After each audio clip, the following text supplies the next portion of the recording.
오늘 말씀은 베드로전서 3장 8절에서부터 11절까지의 말씀입니다. 제 성경으로는 362페이지에 있습니다. 함께 봉독하겠습니다. 마지막으로 말합니다. 여러분은 모두 한 마음을 품으며 서로 동정하며 서로 사랑하며 자비로우며 겸손하십시오. 악을 악으로 갚거나 모욕을 모욕으로 갚지 말고 복을 빌어주십시오. 여러분으로 하여금 복을 상속받게 하시려고 하나님께서 여러분을 부르셨습니다.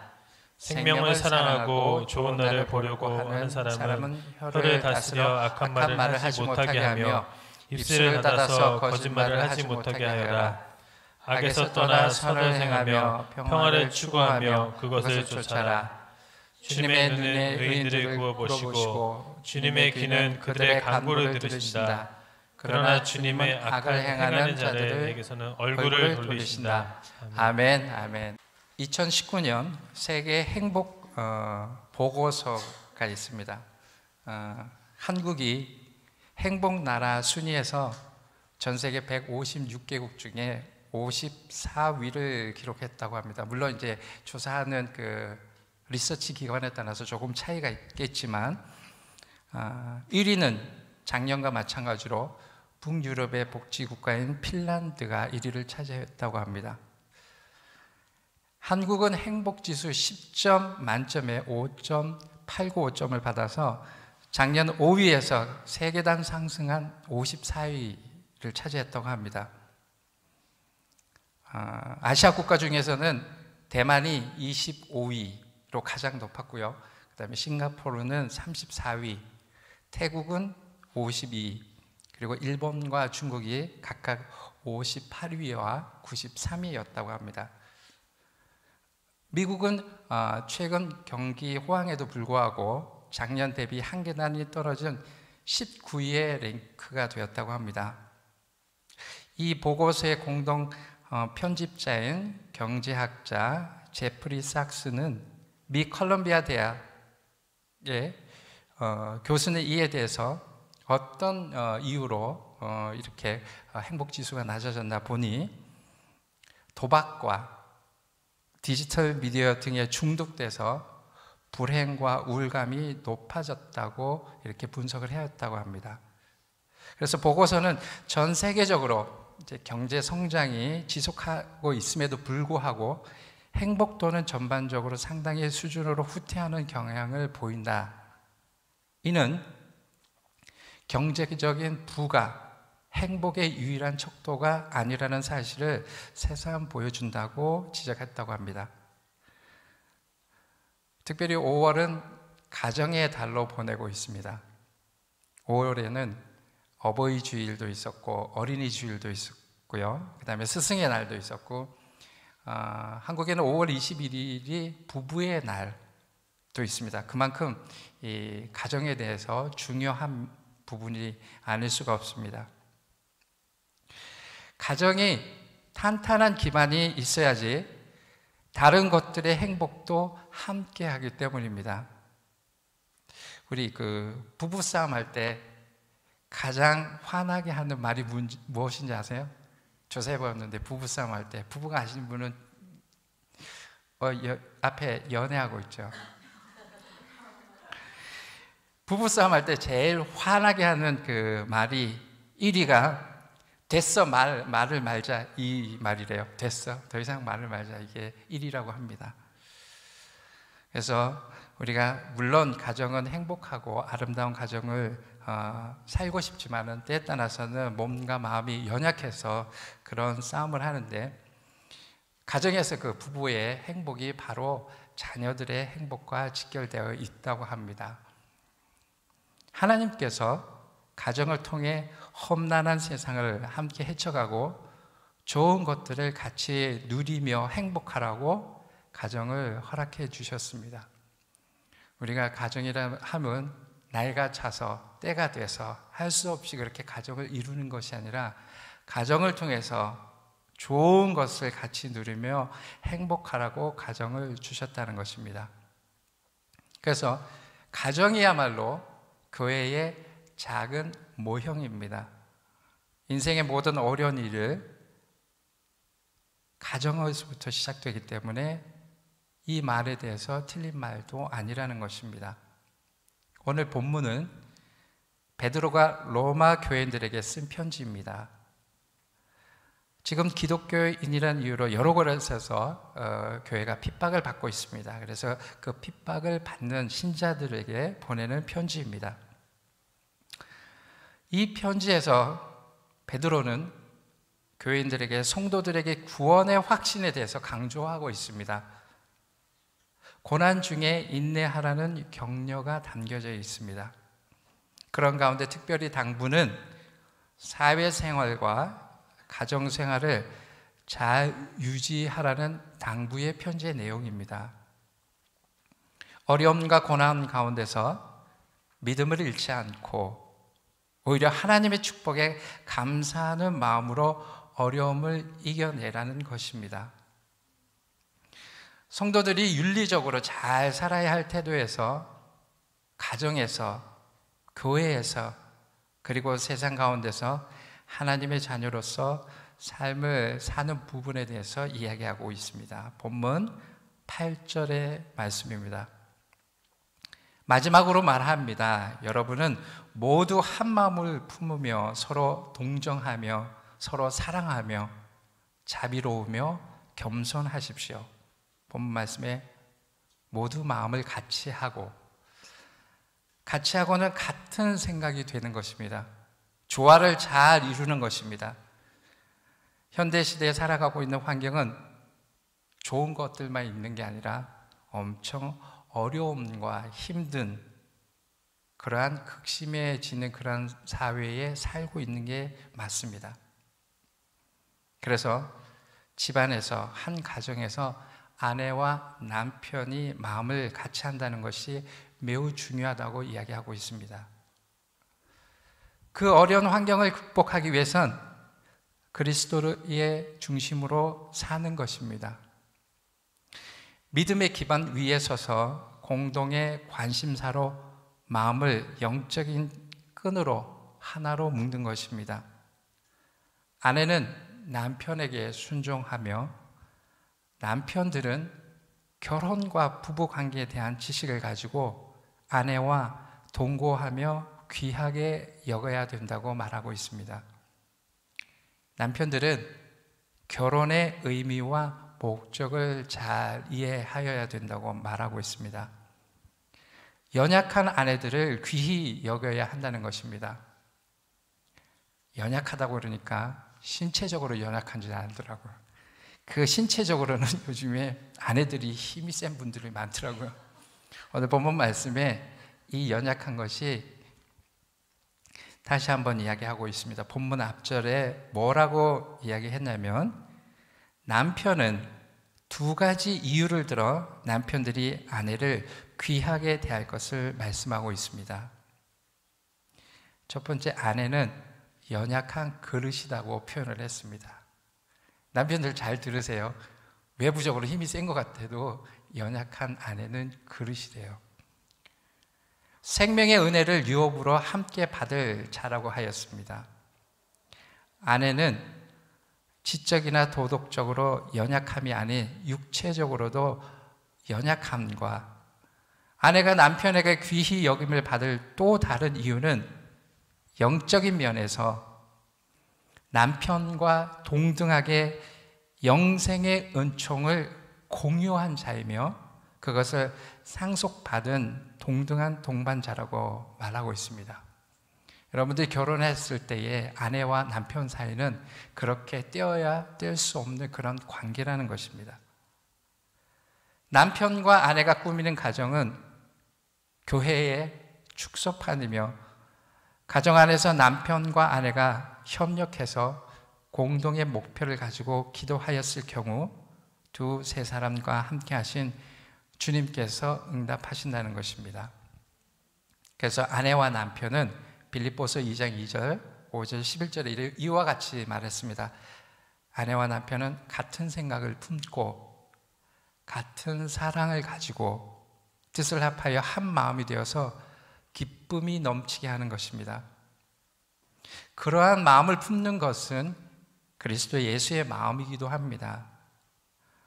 그런 환경은 예수 그리스도는 주님이시라고 고백하며 아버지의 영광을 돌리는 사람입니다. 믿음의 만남은 그분의 은혜 안에 있다는 것입니다. 세속적인 만남과 형태를 만들지 않고 주님의 사랑과 은혜가 넘치는 그곳입니다. 두 번째, 동정하다는 뜻은 서로 동정심을 가지다, 함께 고생한다라는 뜻이 들어 있습니다. 마음과 함께 하는 자는 즐거워하는 자들로 함께 즐거워하고 우는 자들로 함께 우는 마음을 지니게 됩니다. 서로 같은 마음으로 그 느낌을 가질 수 있다는 것입니다. 서로 기쁨과 슬픔의 감정을 나눌 수 있는 그런 마음입니다. 가장 기뻤을 때 먼저 전해주고 슬펐을 때 서로 마음을 공유하면서 나눌 수 있는 그런 관계인 사람입니다.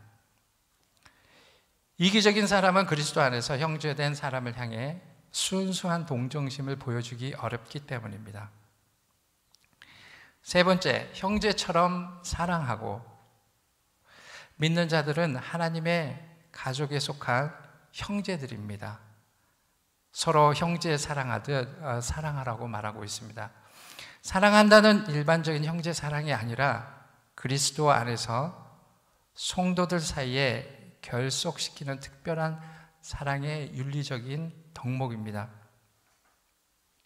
형제를 사랑으로 다정하게 대하며 존경하기를 서로 먼저 하라고 말하고 있습니다. 그렇습니다.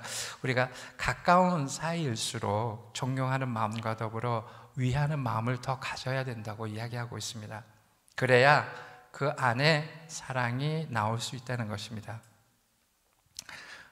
존경한다는 것은 그 사람의 인격과 상황 또는 그 처지를 이해하는 마음에서 나올 수 있다는 것입니다. 나의 사고와 나의 판단의 기준으로 보면 사랑하기 힘들다는 것입니다. 우리가 사랑할 수 있는 것은 하나님이 우리를 사랑하셨기 때문입니다. 그 사랑으로 우리 주변에 있는 사람들과 사랑을 할 수 있다는 것입니다. 사랑은 사랑할 만해서 사랑해 주는 것이 아니라는 것입니다. 결국 그 사랑의 속 깊이 나의 희생과 수고가 동반된 그런 사랑이 필요하다는 것입니다. 데살로니가전서 4장 9절 10절의 말씀입니다. 그리스도인은 서로가 사랑의 근원이신 하나님을 모시고 하나님을 아버지로 모시고 있는 교회라는 가정의 형제 자매들이므로 서로 사랑하고 한 몸을 이루어야 합니다 라고 말씀하셨습니다. 나를 사랑하는 사람들을 사랑하기는 쉽습니다. 허나 나에게 약간의 실수나 혹은 나의 판단에 부족한 사람을 사랑하기란 쉽지 않습니다. 그러나 사랑은 허다한 죄를 덮어주고 그 인격을 존중해주며 세워주는 마음이 있기 때문입니다. 하나님의 사랑이 바로 그런 사랑으로 우리를 사랑해 주셨기 때문입니다. 네 번째, 자비를 베풀며. 우리는 상대방의 부족과 연약함을 볼 때 멸시하거나 배척하지 말고 자비로운 마음, 불쌍히 여기는 마음을 가져야 한다는 것입니다. 바울도 말하였습니다. 서로 인자하게 하며 불쌍히 여기며 서로 용서하기를 하나님이 그리스도 안에서 너희를 용서함 같이 하라고 교훈하였습니다. 우리가 살면서 얼마나 많은 사람들을 정죄하고 판단하는지 모릅니다. 돌이켜보면 나 자신이 얼마나 부족하고 죄성이 철철 넘치는데 말입니다. 조금만 나의 의견과 맞지 않거나 생각이 다르거나 스타일이 맞지 않으면 우리는 나도 모르게 정죄를 하게 됩니다. 충분히 그럴 수도 있지. 나와 다른 모습을 통해서 분명히 잘하는 부분도 있으니까. 혹은 그 사람의 그 다양성의 은사를 사용하는 부분에 대해서 우리는 인색합니다. 우리의 판단이나 생각을 제한하기 때문입니다. 그렇기에 너그럽게 생각하고 포용할 수 있는 그런 마음을 가져야 된다는 것입니다.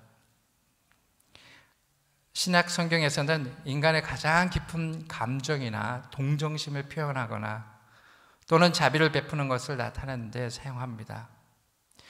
5번째, 겸손하십시오. 그리스도인들은 하나님과 사람 앞에서 자신을 낮추는 겸손하고 예의 바른 마음을 지녀야 된다고 말하고 있습니다. 겸손은 성경에서 특히 강조되는 미덕이며 약하고 의존적인 이야기입니다. 유일한 피조물인 인간이 거룩하신 하나님 앞에서 취해야 할 유일하게 합당한 태도가 바로 겸손입니다. 겸손은 하나님을 경외하는 마음에서부터 시작됩니다. 자존감을 낮추는 것이 아니라 그 겸손으로 인해서 나도 살고 상대방도 살릴 수 있는 환경이 만들어진다는 것입니다. 그 겸손의 바탕에는 모든 삶의 주관자 되시는 하나님을 신뢰하는 믿음에서 시작되는 것입니다. 야곱은 하나님 앞에서 철저히 깨어짐으로 복을 받은 사람이었습니다. 그는 교활하고 오만한 성품의 소유자였습니다. 그는 형과 아버지를 속여 장자의 복을 가로챘습니다. 외삼촌 집에 기거하면서도 그 성품을 버리지 못하고 외삼촌을 속였습니다. 그는 이러한 가운데 조금씩 깨어졌습니다. 그러다 귀향길 야복강 나루터에서 완전히 깨어졌습니다. 천사는 그의 오만의 상징인 환도뼈를 부러뜨렸습니다. 그는 자신을 죽이려고 그 긴 세월 동안 절치부심한 형의 군대 앞에서도 도주할 수 없었습니다. 그러나 그가 하나님 앞에서 아주 낮아졌을 때 비로소 하나님께서 복을 받을 수 있는 발판을 마련하게 되었습니다.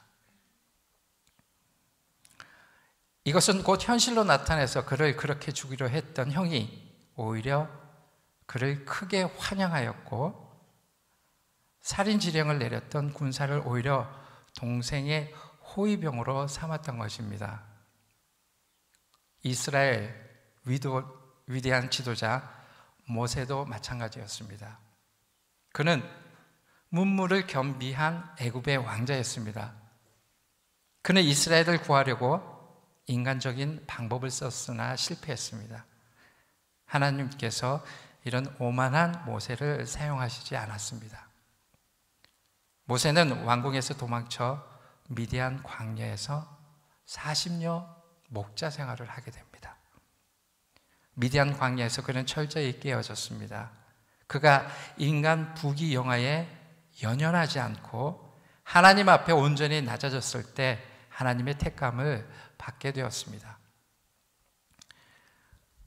우리가 매달 하는 생명의 삶에 나와 있는 홍민기 목사님의 글 중에 하나입니다. 떼약볕에 내리쬐던 무더운 여름날에 한 석공이 무릎을 꿇고 비석을 다듬고 있었습니다. 그때 한 정치인이 지나가면서 석공에게 말했습니다. 돌같이 단단한 사람들의 마음을 부드럽게 하는 기술이 나에게 있었으면 참 좋을 텐데. 그러자 석공이 대답했습니다. 선생님, 저처럼 무릎 꿇고 일하게 되면 그렇게 될 것입니다. 교회 사역도 마찬가지입니다. 무릎 꿇고 일하면 사람들의 마음을 움직일 수가 있다고 말하고 있습니다. 가끔 봉사를 하다가 이렇게 말하며 그만두는 분이 있습니다. 내 돈 내고 내 시간 들여서 교회 일을 하면서 왜 상처까지 받아야 합니까? 무릎 꿇고 사역하면 상처받지 않는다고 말하고 있습니다. 무릎 꿇을 준비가 되어 있다면 쓰임 받을 수 있다는 것입니다. 그러나 아무리 재주가 많고 뛰어난 특기가 있는 사람이라고 해도 교만하면 은혜 가운데 쓰임 받기가 어렵다는 것입니다. 그런 사람은 자기를 드러낼 욕심으로 일하기가 쉽다는 것입니다. 그렇게 되면 결국 교회가 어렵게 된다는 것입니다. 그러므로 자신을 높게 생각해서 내가 없으면 일이 될 것 같아 라며 동역자를 힘들게 하는 사람들에게는 일을 맡기지 말라고 이야기하고 있습니다. 반면 특별한 은사나 능력이 없어도 겸손하게 물을 끓는 사람에게 하나님의 어떤 일이든 감당할 능력을 주신다는 것입니다. 하나님은 그분의 일을 이루시기 위해 유능한 사람이 아니라 충성된 사람을 사용한다는 것입니다. 내가 높아지고자 하는 탐욕을 벌일 때에 나를 일꾼으로 사용해 주시는 하나님의 은혜를 경험하는 것입니다. 세상에서 비치는 원리랑 교회에서 이루어지는 원리는 다르다는 것입니다. 교회에서는 재능이 뛰어난 자를 찾는 것이 아니라 겸손하고 하나님께 무릎 꿇고 기도하는 충성된 자를 쓰신다는 것입니다. 9절, 악을 악으로 갚거나 모욕을 모욕으로 갚지 말고 복을 빌어 주십시오. 여러분으로 하여금 복을 상속받게 하시려고 하나님께서 여러분을 부르셨습니다. 믿는 자에게 삶에는 이렇게 5가지 덕목을 분명히 나타나 있는데 베드로는 이 덕목을 어떻게 표현했는지를 계속 말하고 있습니다. 이 덕목을 가진 자는 악을 악으로 갚거나 욕을 욕으로 갚아서는 안 된다는 것입니다. 인간의 본성은 한 대 맞으면 똑같이 한 대 때리고 싶어 하는 것이지만 그리스도인의 행동 원리는 자기를 해치고 욕하는 자에게 보복하지 않고 사랑하는 마음으로 불쌍히 여기고 겸손하게 대하여 오히려 축복을 해 주어야 된다고 말하고 있습니다. 그 때문에 믿는 자들은 공격을 당해도 맞서거나 반격하지 말고 그 심판을 아버지에게 맡기라는 것입니다.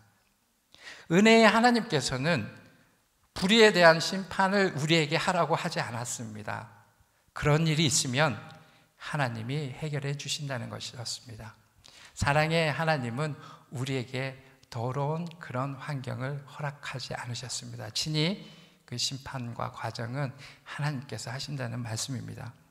그렇기 때문에 예수님께서는 너희 원수를 사랑하라고 말씀하셨습니다. 믿는 자가 축복해 줘야 하는 이유는 하나님께서 우리들로 하여금 복을 상속받도록 하기 위해 부르셨기 때문입니다. 그리스도인들은 하나님께서 부르셔서 복을 주시기 때문에 원수까지도 사랑하고 복을 빌어주지 않으면 안 된다는 것입니다. 구원받은 자로서 그 복이란 죄사함과 구원의 복, 영광스러운 천국과 영생의 복이 있다는 것입니다. 아멘.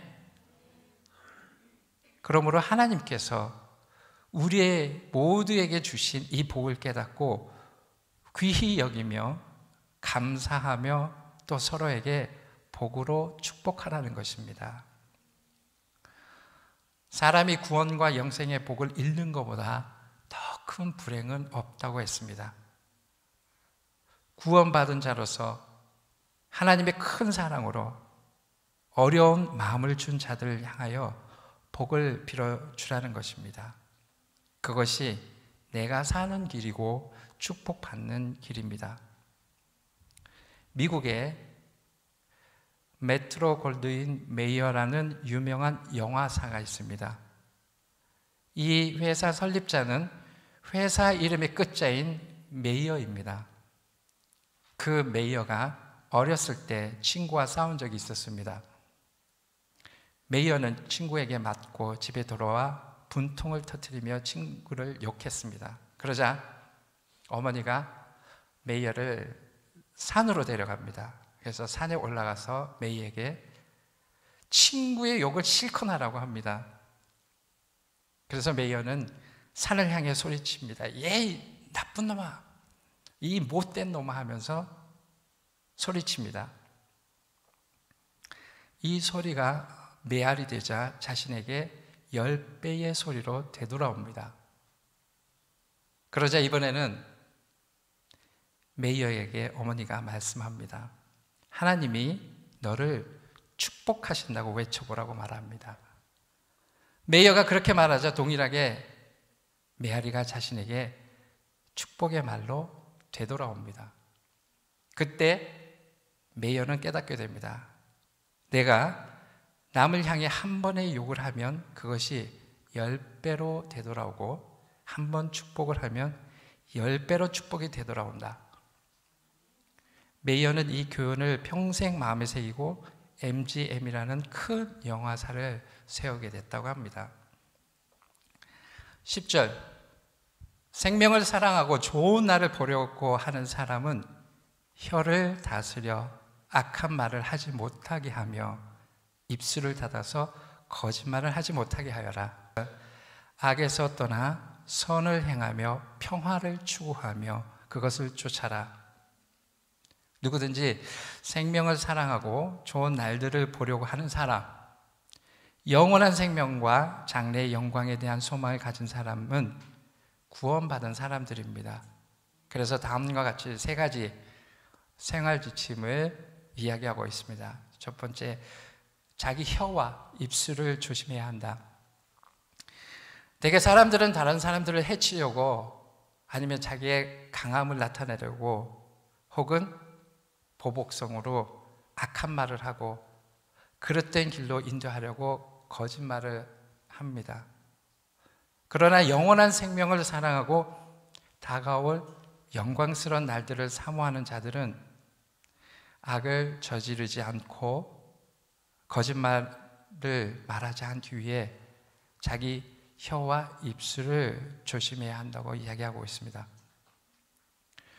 복음을 믿는 우리는 언어의 타락을 늘 조심해야 합니다. 로마서 3장 13절 14절에 그들은 목구멍은 열린 무덤이요 그 혀로는 속임을 일삼으려 그 입술에는 독사의 독이 있고 그 입에는 저주와 악독이 가득하고. 여기서 바울은 목구멍과 혀, 입술, 입 다양한 이미지를 사용하여 인간의 언어가 얼마나 사탄의 공격에 노출되기 쉬운지를 말하고 있습니다. 사탄의 중요한 공격 포인트 중 하나가 언어임을 가르쳐주고 있습니다.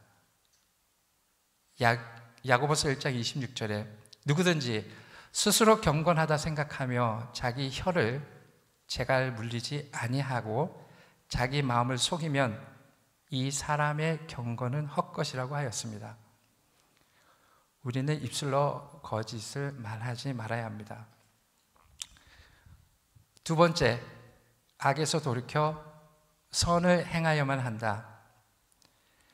악을 행하는 것은 계략적이고 방종한 선택의 산물이라고 했습니다. 우리는 악을 행하려고 나쁜 계략을 꾸밀 것이 아니라 악에서 돌아서서 많은 사람들과의 관계 속에서 말과 행실이 일치하는 가운데 선한 일의 계획을 세워야 된다는 것입니다. 선은 남에게 마음의 평안과 기쁨과 위로를 줍니다. 또한 믿음의 사람은 서로 간에 화목을 구하는 것입니다. 악과 거짓을 버리고 선과 화목을 구하는 것입니다. 그렇게 우리는 사람들과의 만남이 아름다워져야 합니다. 서로 만남의 시간이 사랑을 나누며 격려해주고 기도해주는 것입니다. 우리는 사회의 여러 모임 가운데 사회적인 활동을 하고 있습니다. 저희 교회 목장이 그런 곳이 되는 것입니다. 서로 연약함을 들어주고 나눠주고 위로해주고 서로 기도 제목을 나누는 것입니다. 선을 행할 수 있는 그런 자리, 세상에 있으면 각자 자기 유익과 취미를 위해서 있지만 교회에서 만나는 그 목장 모임은 서로 연약함을 나눠주고 위로해주고 서로 기도 제목을 나눠주는 그런 곳이라는 것입니다. 히브리서 12장 4절 모든 사람으로 더불어 화평함과 거룩함을 쫓으라. 이것이 없이는 아무도 주를 보지 못하리라. 선을 행하려고 하면 선을 행할 수 있는 곳에 있으라는 것입니다. 선을 행하는 곳에 내가 움직이라는 것입니다. 선은 저절로 오는 것이 아니라 내가 노력하고 그것에 찾으며 행하라는 것입니다. 선을 행할 수 있는 곳에 있다는 것은 자연스럽게 악에서 멀어져 있다는 것입니다. 세 번째, 평화를 찾고 그것을 쫓아간다. 평화를 찾는 것은 현실적인 삶에 순응하며 서로 세워주기 위해 마치 감추어진 보물을 찾는 것처럼 온 힘을 다해 찾고 또 쫓아가는 것을 말합니다. 그것을 평화의 대상이 찾는 것이 아니라 내가 그 평화를 갈망하고 내가 만들어가는 것입니다. 어느 곳이든지 완벽한 모임과 완전한 곳은 없습니다. 내가 평화의 대상이 될 수 있도록 노력해야 된다는 것입니다. 평화는 모욕을 당했을 때 적극적으로 축복을 빌어줌으로써 얻어질 수 있다는 것입니다. 12절 말씀 보겠습니다. 주님의 눈은 의인들을 굽어보시고 주님의 귀는 그들의 간구를 들으신다. 그러나 주님은 악을 행하는 자들에게는 얼굴을 돌리신다. 주님의 눈은 하나님의 섭리를 따라 자신의 백성을 감찰하시고 보호하십니다. 그리고 그분의 귀는 하나님께서 자기 백성이 간구하는 것들을 들으시는 것을 말하고 있습니다. 그러므로 우리의 기도를, 우리의 중보 기도를 귀를 기울이신다는 것입니다.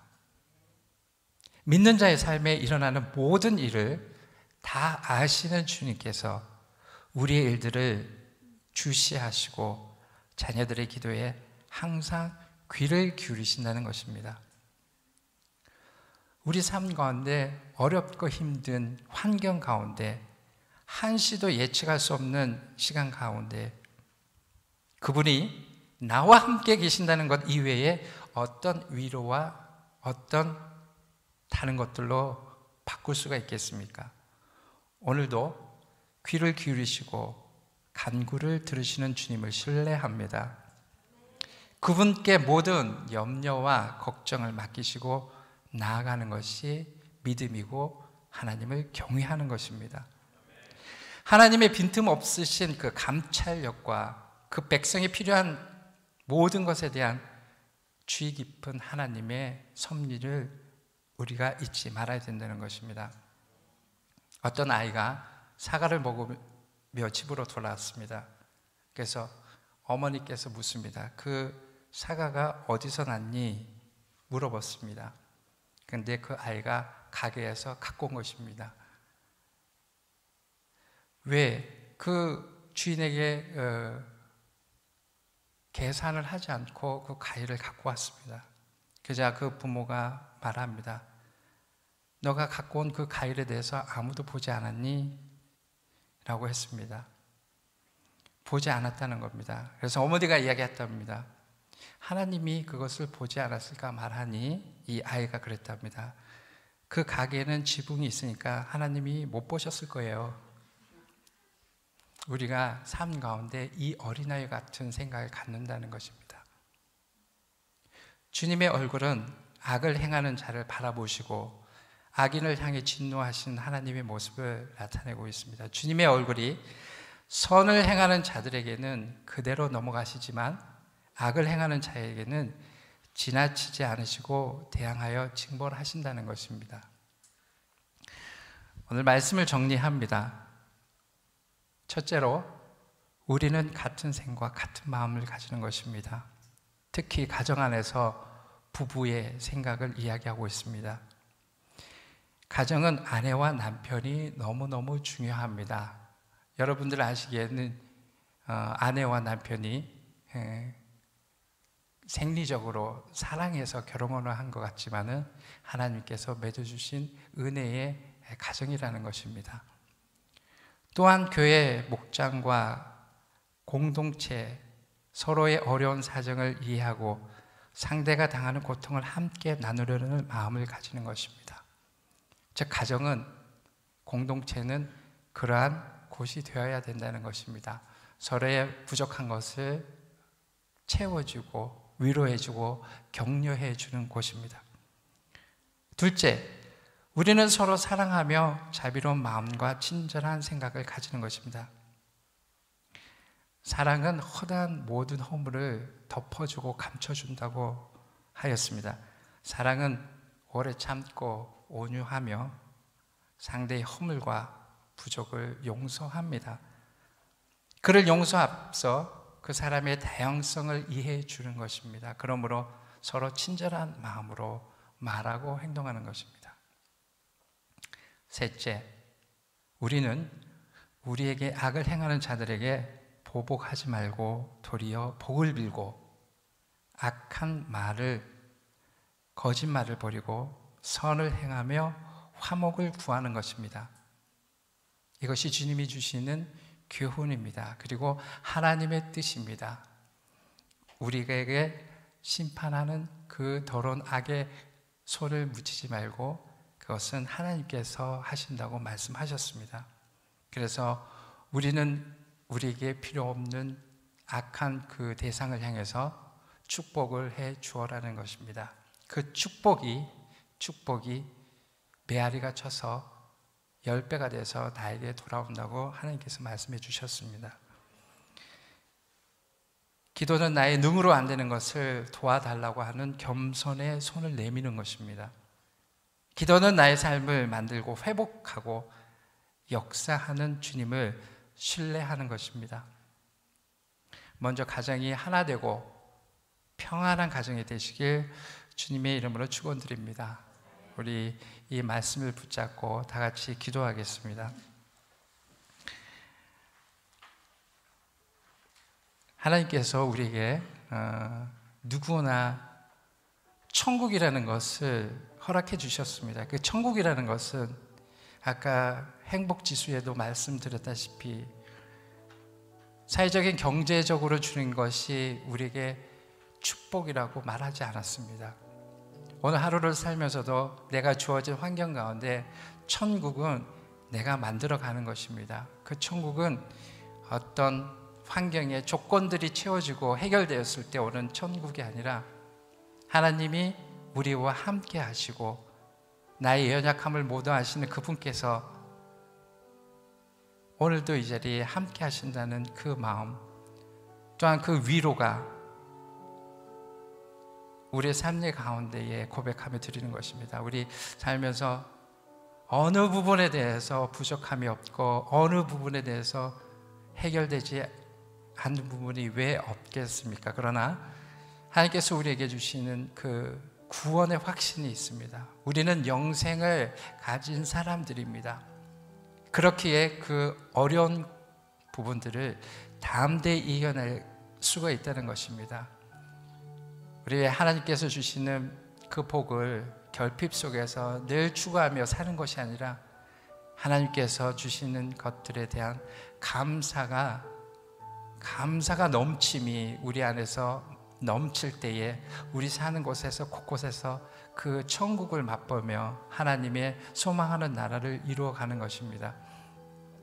하나님께서 주시는 그 작고 힘든 것들이 결코 작고 힘듦에서 어려워지는 게 아니라 그 은혜 가운데 우리가 바로 설 수 있고 정말 하나님 앞에 신뢰하며 믿음으로 나가고 모든 것을 나보다 더 생각해 주는 그 하나님을 신뢰하는 것입니다. 결코 우리의 기도를 놓치지 않으시며 우리가 이 세상에 사는 날 동안에 가장 좋은 것들로 인도해 주시는 하나님을 신뢰하는 것입니다. 그 믿음 가운데 저희가 나갈 수 있기를 기대합니다. 하나님 아버지 감사드립니다. 가정의 달, 특별히 하나님께서 허락하신 이 가정 안에서 우리가 한 마음이 되고 같은 이야기를 나누며 서로 사랑하며 동정하며 겸손하며 그 가정이 그냥 결코 이루어진 것이 아니고 하나님의 은혜 가운데 허락해 주심을 감사함으로 나가는 자가 될 수 있도록 인도하여 주시옵소서. 결핍이 우리를 채우는 것이 아니라 감사함이 넘칠 때에 모든 것을 담대하게 나갈 수 있도록 허락하여 주시옵소서.